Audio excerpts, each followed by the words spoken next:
ఇంకా ఆశ్చర్యం ఏంటంటే ఆంధ్రప్రదేశ్ రైతు సాధికారిక సంస్థను ఏర్పాటు చేశాం. అదేంటంటే జీరో కాస్ట్ తోటి, జీరో బడ్జెట్ తోటి న్యాచురల్ ఫార్మింగ్ చేద్దామని. అసలు మీలో చిత్తశుద్ధి ఉంటే ఇప్పటి వరకు ఈ రైతు భరోసా కేంద్రాలు ఈ ఆంధ్రప్రదేశ్ రైతు సాధికారిక సంస్థతోటి ఎందుకు మీరు అనుసంధానం చేయలేపారు?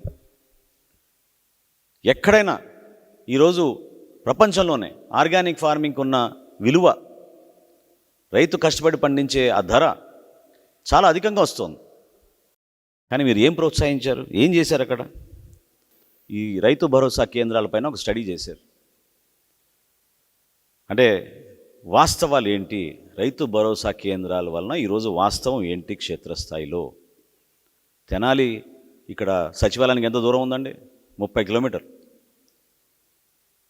వాళ్ళు వెల్లడించిన వాస్తవాలు చూస్తే చాలా ఆశ్చర్యం కలిగించింది. కేవలం 3 నుంచి 10% ప్రొక్యూర్మెంట్ జరుగుతోంది. అది కూడా స్థానిక వైఎస్ఆర్సీపీ నాయకుడు చెప్తే.